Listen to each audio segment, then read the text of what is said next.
What if I told you that you could actually train your brain to crave studying the same way it craves scrolling through social media? I know, it sounds kind of crazy, but the science here is crystal clear. Your brain can be rewired, and we're about to break down exactly how you can do it. I mean, think about it for a second. You know how it is, right? 3 hours can just disappear on social media, feels like 10 minutes. But 15 minutes with a textbook? Ugh, that can feel like an absolute eternity. This is a universal feeling, but I want you to know it's not a personal failing. It's a wiring problem. So what is actually going on inside our heads? It turns out there's a key chemical pulling all the strings. And if you can understand it, that's the first step to finally taking back control. The whole answer boils down to one super powerful neurotransmitter. We've all heard its name, but most of us have the story all wrong. We're talking about the dopamine trap. Yeah, see, we all think of dopamine as the pleasure chemical, right? But that's not really accurate. As neuroscientist Andrew Huberman explains, dopamine is the chemical of wanting things, of motivation. It actually spikes before you get a reward, driving you to go out and get it. It's the engine of pursuit. And this, right here, is where it all gets critical. Social media apps are not neutral tools.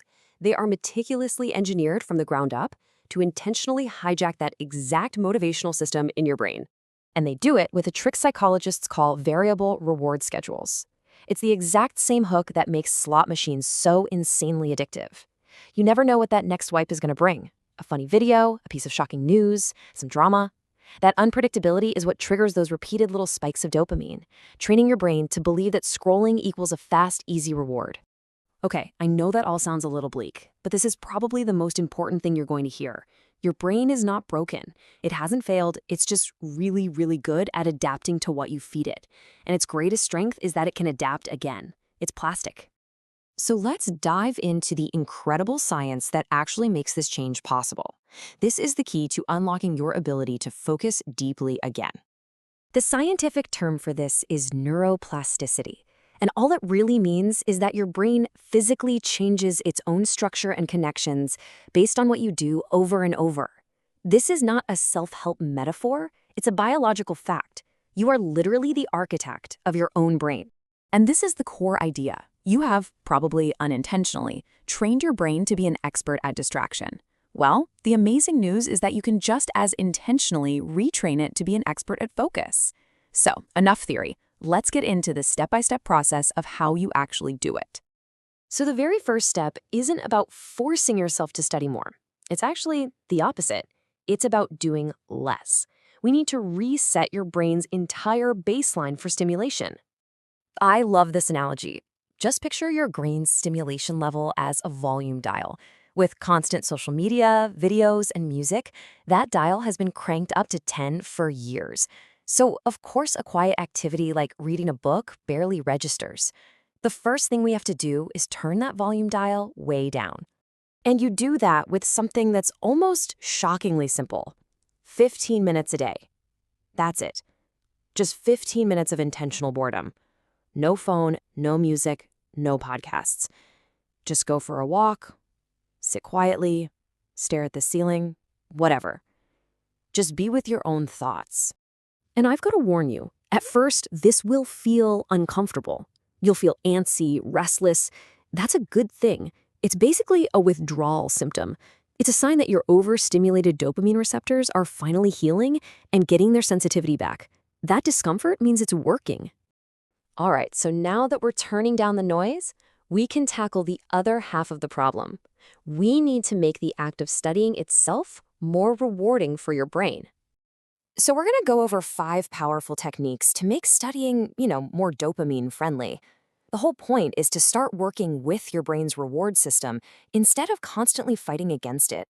First step is something called chunking. See, your brain gets a nice little hit of dopamine every single time you complete a task. So instead of having a huge, intimidating goal like study chapter 5, you break it down into tiny little wins. Read pages 1 to 5. Check. Summarize the main idea. Check. Every check mark is a little reward that keeps you moving. Next up, the famous Pomodoro technique. You work with intense focus for 25 minutes, then you take a 5-minute break. Now, this works because your brain loves a finite challenge. It turns studying into a mini-game. Can I stay locked in for just 25 minutes? That challenge itself helps boost dopamine. Okay, technique 3 is about shifting from just passively consuming information to actively mastering it. So don't just read the material, explain it out loud as if you were teaching it to a friend. This is known as the protege effect, and it forces your brain to engage on a way deeper level. And you can supercharge this by adding more senses, like write your notes by hand.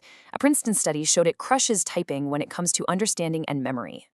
And the fifth technique is all about making it relevant. Your brain values things that connect to your life. If you're studying economics, connect it to why your favorite video game just raised its prices. If you're learning biology, relate it to your last workout. When the material actually matters to you, your brain's reward system lights up. So we have the tactics, we have the tools, but the last piece of the puzzle is probably the most important one. It's the mindset you bring to this whole process. This is the ultimate mindset shift. Dopamine responds to curiosity and pursuit, not to pressure and obligation. Studying from a place of, ugh, I have to do this, is a total motivation killer. But if you can just shift your framing to, what does this let me understand? You activate the exact same reward circuits that make you binge watch videos about mind-blowing facts. And look, you have to remember this is a process. It doesn't happen overnight. But within a week of starting this, you'll probably feel a little less restless. Within 2 weeks, studying might actually start to feel manageable. And maybe, just maybe, by week 4, you'll find yourself reaching for a book before your phone, not out of discipline, but because your brain's wiring has genuinely started to change. So let this be the final takeaway. Your brain is not your enemy. It's an unbelievably adaptive tool. It learned distraction because that's what you taught it. And now you have the blueprint to teach it focus. When you take back control of this fundamental system in your brain, you're not just taking back control of your attention, you're taking back control of your future.